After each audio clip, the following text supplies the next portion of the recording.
आदित्य एक नदी के किनारे आग जलाकर बैठा था। चारों ओर अंधेरा था।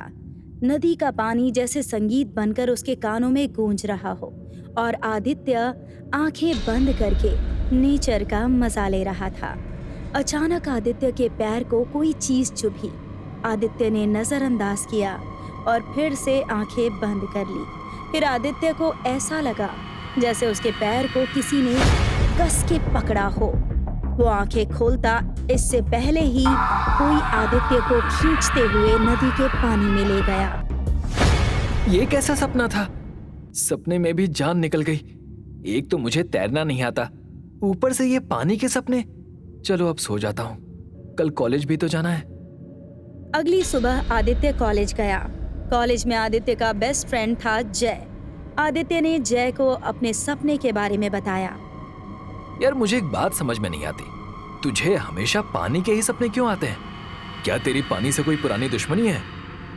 ये तो मुझे भी नहीं पता यार, लेकिन एक बात तो है, मुझे हमेशा एक गांव भी नजर आता है सपने में, विहार नाम का एक गांव। क्या नाम बताया तूने आदित्य? विहार गांव का बोर्ड मुझे हमेशा दिखाई देता है। विहार गांव, ये तो राजस्थान में आता है ना?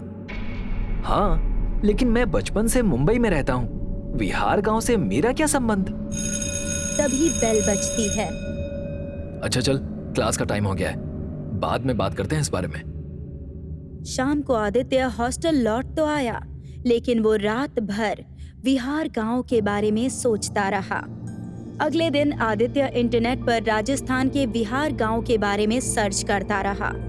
उसके बाद जैसे उसकी जिज्ञासा और बढ़ गई हो और वो उसी रात विहार जाने के लिए निकल पड़ा। 10 घंटे सफर करने के बाद आखिरकार आदित्य विहार गांव पहुंच गया।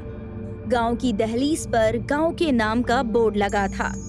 वो वैसा ही बोर्ड था जैसा आदित्य ने अपने सपने में देखा था। ये कैसे हो सकता है? सेम टू सेम बोर्ड मेरे सपने में कैसे आ सकता है? गांव में जाकर वो गांव के सरपंच से मिला। जी, मेरा नाम आदित्य है और मैं मुंबई से आया हूँ। विहार गांव की परंपराओं के बारे में जानकारी लिखने आया हूँ। क्या कुछ दिन मैं यहाँ रुक सकता हूँ? ठीक है बेटा, ये तो अच्छी बात है कि तुम हमारे गांव के बारे में लिखना चाहते हो। सरपंच ने गांव के धर्मशाला में आदित्य का रहने का इंतजाम किया। रात को सरपंच खुद आदित्य के लिए खाना लेकर गए। देखो बेटा, तुम हमारे गांव के बारे में लिख रहे हो, इसीलिए तुम्हें एक बात बताना चाहता हूँ। हमारे गांव में शाम के 7 बजे के बाद कोई भी नदी या तालाब के पास नहीं जाता, तो तुम भी 7 बजे के बाद यहाँ से कहीं बाहर नहीं जाओगे, ठीक है? ठीक है सरपंच जी, लेकिन मैं क्या जान सकता हूँ कि ऐसा क्यों है? मतलब 7 बजे के बाद नदी किनारे ऐसा क्या होता है? देखो बेटा, तुम शहर से आए हो, शायद तुम इन सब बातों पर विश्वास ना करो, लेकिन हम मानते हैं 7 बजे के बाद इंसानों के लिए वहां खतरा होता है, इसलिए कह रहा हूं बाहर मत निकलना। ऐसा कहकर सरपंच जी वहां से निकल गए। आदित्य ने खाना खाया और सो गया। अगले दिन आदित्य गांव में घूम रहा था। घूमते घूमते उसे पता भी नहीं चला कि वो गांव के पुराने महल के पास पहुंच गया। महल बाहर से बहुत ही खूबसूरत था। महल को देखकर आदित्य जैसे उसके करीब खिंचता जा रहा था। वो महल के गेट के बाहर पहुंच गया। वो अंदर जाने ही वाला था कि गांव के सरपंच ने उसे पीछे खींच लिया। तुम ये क्या कर रहे हो? तुम्हें यहाँ आने से मना किया था ना? सरपंच जी, आपने तो नदी किनारे जाने से मना किया था ना? ये तो कितना खूबसूरत महल है। खूबसूरत महल? कौन सा खूबसूरत महल? आदित्य ने देखा तो वहाँ कोई महल नहीं था, बल्कि वो नदी के किनारे खड़ा था। आदित्य को ये बात बहुत अजीब लगी, लेकिन सरपंच जी शायद कुछ समझ गए थे। आदित्य वापस धर्मशाला में लौट आया। बाहर घनघोर बारिश हो रही थी। धर्मशाला में जब आदित्य उसके साथ घटी घटना के बारे में सोच रहा था, सरपंच जी वहां पर आ गए। आदित्य बेटा, मैं जो तुम्हें बताने जा रहा हूँ शायद तुम उस पर भरोसा ना कर सको, लेकिन हमारे गांव को पंडुबा का श्राप है। पंडुबा? ये कौन है और इसने क्या श्राप दिया है विहार गांव को? सरपंच जी ने बताया कि तकरीबन 200 साल पहले हमारा गांव नहीं एक राज्य हुआ करता था। यहाँ के राजा सूर्यभान रायजादा थे। सूर्यभान रायजादा का नाम सुनकर आदित्य चौंक गया। सरपंच ने बताया कि वो बहुत ही क्रूर और निर्दयी राजा थे। अपने राज्य में वो सिर्फ अपनी ही मनमानी करते थे और धीरे धीरे राज्य का रोजगार भी कम होने लगा। लोगों को अनाज की कमी होने लगी। लोग भूखों मरने लगे। गांव में पांडु नाम का एक गरीब किसान था। वो अपने परिवार के साथ रहता था। सुनिए, घर में अनाज का एक दाना भी नहीं है। कल भी बच्चे भूखे सोए थे और आज भी ऐसे ही सोएंगे क्या? आप बाहर जाकर जरा अनाज का इंतजाम तो कीजिए। पूरे राज्य में अनाज की कमी है। अब तो कोई भीख भी नहीं देता। क्या करे, कुछ समझ में नहीं आ रहा। पांडु उदास चेहरे के साथ बाहर निकला। थोड़ी देर आगे जाकर उसने देखा कि कुछ लोग बोरी में अनाज भरकर महल की तरफ जा रहे हैं। पांडु की भूख और अपने परिवार की चिंता ने उसे चोरी करने पर मजबूर कर दिया और उसने अनाज की चोरी की। ये बात जब राजा सूर्यभान को पता चली तो उन्होंने बड़ी ही क्रूरता से पांडु को मौत की सजा सुनाई।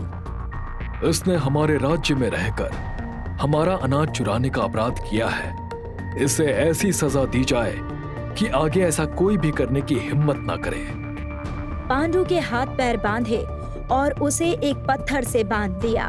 पांडु विनती करता रहा कि उसे छोड़ दे। उसके परिवार को उसकी जरूरत है, लेकिन राजा ने पांडु को नदी के बीचों बीच पानी में फेंक दिया। तब से पांडु की आत्मा पनडुब्बा बनकर सारे लोगों से अपना प्रतिशोध ले रही है। रात के वक्त पनडुब्बा पानी से बाहर आता है और सामने अगर कोई भी इंसान दिखे तो उसे मारकर उसका मांस खाता है। क्या आपके पास कोई तस्वीर है राजा सूर्यभान के परिवार की? हाँ, है।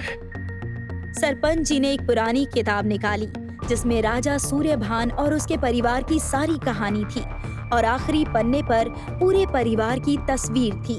तस्वीर देखकर आदित्य चौंक गया क्योंकि उसमें उसके दादाजी की जवानी की भी तस्वीर थी। ये कौन है सरपंच जी? ये राजा प्रताप रायजादा है। सूर्यभान रायजादा के पोते हैं। ये कैसे हो सकता है? ये तो मेरे दादाजी हैं। इनकी तस्वीर भी हमारे घर में लगी है और मेरा नाम आदित्य रायजादा है। मैं ये तो जानता था कि तुम्हारा राजा सूर्यभान से कोई ना कोई रिश्ता जरूर है, इसीलिए तुम्हें वो महल दिखाई दिया जो कई सालों पहले पानी में डूब गया था। सरपंच ने बताया कि पांडु के मरने के बाद उसकी आत्मा ने राज्य के पीने का पानी यानी नदी पर अपना घेरा बनाया। गांव का कोई भी आदमी रात को नदी के पास जाता तो पांडु उसे मार देता। एक दिन जब राजा सूर्यभान ने तांत्रिक को बुलाकर पांडु की आत्मा को यानी पनडुब्बा को पकड़ने की कोशिश की, लेकिन पनडुब्बा ने सबको मार डाला और राजा सूर्यभान के सारे वंशज खत्म करने की बात की। और कुछ दिन बाद ही पनडुब्बा ने राजा के एक पुत्र की जान ले ली जो रात में शिकार के लिए गया था। फिर दूसरे बेटे को भी मार डाला। पनडुब्बा की बात को सच होता देख उन्होंने अपने पोते को शहर भेज दिया। उसके कुछ दिन बाद ही राजा सूर्यभान की लाश उन्हीं के महल के पीछे वाली कुएं में मिली। उनके साथ क्या हुआ ये कोई नहीं जानता। बेटा, जितनी जल्दी हो सके यहाँ से चले जाओ। पूरी कहानी बताकर सरपंच जी वहाँ से निकल गए। बाहर पूरा पानी भरा हुआ था। धीरे धीरे नदी में बाढ़ आने लगी और नदी का पानी गांव में आ गया और धर्मशाला में भी पानी भर गया। धीरे धीरे पानी आदित्य की घुटनों तक पहुंच गया। आदित्य ने बाहर निकलने की बहुत कोशिश की, मगर उसे ऐसा लगा जैसे उसके पैरों को किसी ने जकड़ लिया हो। वो हिल भी नहीं पा रहा था। कौन है? छोड़ो मुझे, छोड़ो! कौन है? अचानक आदित्य के पैरों के पास से पानी के बुलबुले निकलने लगे और थोड़ी ही देर बाद पानी के अंदर से पनडुब्बा बाहर निकला। पूरा काला नीला सड़ा हुआ शरीर जिसमें से गंदी बदबू आ रही थी। लाल भयानक आंखें, नुकीले दांत, पीठ पर कुबड़ और लंबे लंबे हाथ पैर। उसका ये भयानक शरीर देखकर आदित्य डर गया और जोर से चीखने लगा। बचाओ, बचाओ, मुझे छोड़ दो, जाने दो मुझे, मैंने तुम्हारा क्या बिगाड़ा है? आदित्य चीखता रहा, लेकिन बाहर की बारिश, तेज हवाएं और कड़कती बिजली में उसकी आवाज कहीं दफन सी हो गई। मुझे भूख लगी है। बरसों की मेरी भूख आज शांत होगी, जब मैं सूर्यभान के आखिरी वंशज को खाकर अपनी भूख मिटाऊंगा।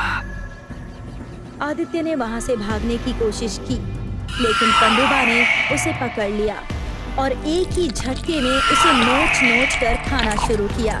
कुछ देर बाद आदित्य ने अपना दम तोड़ दिया। अगली सुबह जब गांव वाले धर्मशाला पहुंचे, तो उन्हें आदित्य की आधी सड़ी हुई लाश मिली।